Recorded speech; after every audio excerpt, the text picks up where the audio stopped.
Hey Scorpio, welcome. It's Meredith. I am here with a mid-month reading for July 2019. We are focusing on the energy between eclipses. We had one on the 2nd of July with a new moon, both in the sign of Cancer. That was a solar eclipse. We have a lunar eclipse coming up in just a few days on the 16th, 17th. That's happening in Capricorn. The solar eclipse opened up a doorway of transformative healing energy for us, and the lunar eclipse brings clarity and revelation and grounding for us. So what's going on in the now, and what are the potential energetic influences of these eclipses on us in the now? Keep in mind that eclipse energy can run a cycle anywhere from 6 months to 2 years. So what shows up in your reading has the potential to stay with you for that amount of time, if you're going to mark time at all. All right, we'll start with the solar eclipse. Again, that happened on July 2nd. We're going to tune into the potential joys of it for you. Scorpio, you get the 9 of Cups. Oh, beautiful. I like this for you. And I like in the Angel Tarot that this is considered a blessing card, because in tarot this is traditionally called a wish card. And that feels wishy-washy to me. But blessings, those feel solid. I love that. The 9 of Cups, that's Jupiter, the good fortune planet in Pisces. Lots of water energy there. Heightened intuition. That's one of the blessings of that eclipse for you, is an expansion and a heightened awareness of your own intuitive gifts. And the 9 of Cups is also a card of great happiness, reward of prior effort, fulfillment, connection, love, joy, celebration, all of it. And I really feel that this is a beautiful way to start off a monthly Scorpio reading, because right up to the June monthly reading, Scorpio has consistently had a regular message of recovery, recovery, recovery from prior events, whether that is in relationship to self, relationships with others. There was a big influence on that in many of the Scorpio readings, like relationships that Scorpio left or others left. And then also changes to career, how you are of service, changes within family connections and friendships as well. So across the board, for quite a long period of energy, Scorpio has been recovering from becoming a phoenix rising out of the ashes of those prior experiences. So month to month to month, we kept seeing it. So I really truly love that we're starting your July reading with blessings. Pat yourself on the back and yeehaw, right? Let's see the potential challenge for Scorpio in the solar eclipse. We have the Emperor. Dude with a reputation for being a know-it-all and a control freak. I don't feel either of those things for the Emperor. In fact, I always feel excited and impressed when I turn over the Emperor. He gets that reputation because he is wise and experienced, and he has absolutely zero hesitation for sharing his wisdom, his experience. He just offers it up. It does, however, sometimes come across like, yeah, I know everything and I'm just informing you and eventually you'll catch up. So the potential challenge with the Emperor showing up here is that in your joy and in your enthusiasm, you might have moments where you discover it's better to say nothing and not offer the wisdom. And having the discernment to do that can be a challenge, because again, it's coming from you enthusiastically, innocently, and from your heart space. And out of all this joy on the 9 of Cups, all these blessings on the 9 of Cups, why wouldn't you want to share, right? The Emperor has a very generous and charitable spirit.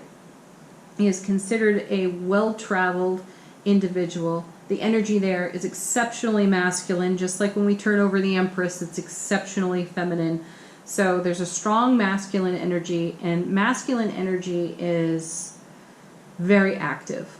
It It moves and it grooves. So there can be a tendency toward moving and grooving a little, moving and grooving where it might be more beneficial to have some stillness and expanded presence. So just consider that. The transformative healing energy that's coming through the solar eclipse is exciting. It is enthusiastic. It's creating a lot of anticipation. So, you know, we're like little jumping beans. We can't help ourselves. And the Emperor's here saying, sometimes you gotta slow your roll. Sometimes silence is golden. And then a clear truth is revealed in your expanded presence. Consider it. All right, let's move on to the lunar eclipse. This is the potential joy. This again is coming up on the 16th, 17th of July. It's happening in Capricorn, and the potential joy there is, yeah, I know that looks counterintuitive, doesn't it? Joy in the Ten of Swords. What? The fallen master? The dude that's pinned to the ground with all those 10 swords? Yeah, that is something to celebrate and be joyful for, because that card is quite representative of what we're speaking about at the beginning of your reading, and how Scorpio has had quite a long journey of self-healing and recovery from loss and grief and heartache and much, much more. I love that you've turned the coin over, though, and made it into a 9 of Cups for yourself. I know these are not the same suit, but it's still progress. 9 and 10. This is Scorpio moving on, being full, being complete with that journey of recovery. And the 10 swords are a beautiful reminder of the journey. It's sort of a nostalgic, energetic scrapbook for you, so to speak, where you can look back on it, but now you look back on it with fondness and gratitude, and there's not so much pain there anymore.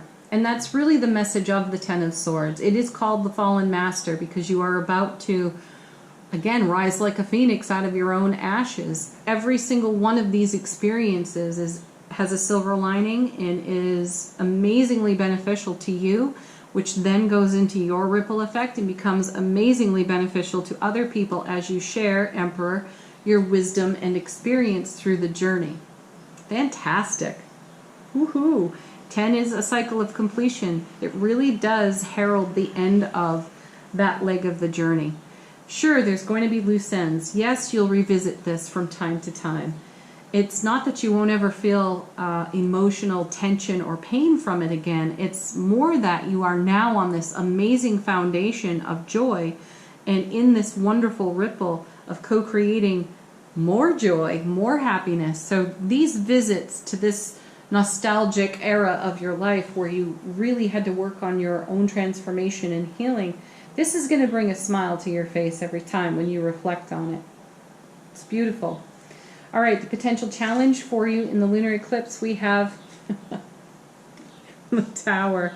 Okay, well, that was then, wasn't it? This is exactly what we're talking about. This is what you walked out of and away from and healed through, was the Tower.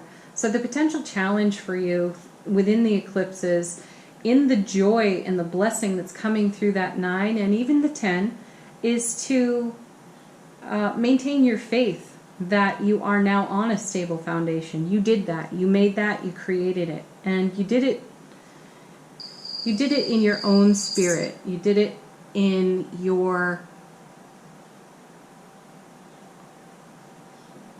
You did it in a way that opened your heart to not settling for less. And now you have to question yourself every now and then, do I trust my own construction?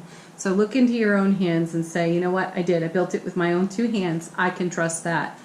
That's what the Tower is here to say for you, or remind you of. So when you do reflect nostalgically on that leg of the journey, and you are standing on this amazing foundation now and having a moment of concern, a moment of doubt, the message is trust yourself. Okay, we're going to move on to the Sacred Traveler Oracle cards. The question put to this deck, you had 2 fall out in the shuffle. The question put to this deck was simply, how is Scorpio traversing the now between the eclipses. And you have watching clouds, lie back, rest, and relax. Yeah. If anyone's earned it,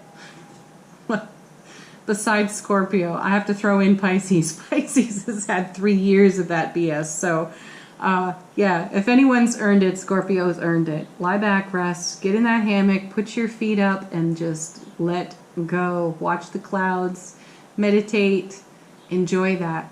Feel that beautiful, floaty inner peace. That was something that felt elusive for you through this journey. And then your next card that fell out in the shuffle was Voyage of the Heart. Love flows through you and to you. Yeah, indeed. Because for a long time, those 10 swords gave the appearance that this was an impossibility. And now you've reached a cycle of fulfillment and completion there that's brought tremendous blessings to your life, and you've been saying yes to the blessings.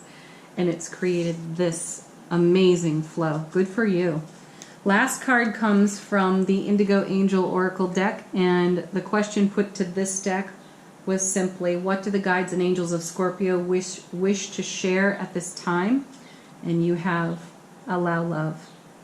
That's beautiful. It flows so nicely with these two cards here. And I do feel it connects quite nicely to the Emperor as well, because the Emperor is generous and charitable and loves to share. So allowing love to flow to and through you keeps you in that frequency on the foundation that you've newly built, reconstructed from this, and allowing for this continues to bless you. How beautiful, Scorpio. What a joy it is to do this reading for you. All right, thank you so much for watching. Again, check out your Sun, Moon, Rising, Venus videos, and like, share, subscribe here on the channel if you're guided. Leave a comment if you're guided. Have a beautiful July. Have a beautiful eclipse season. Bye for now.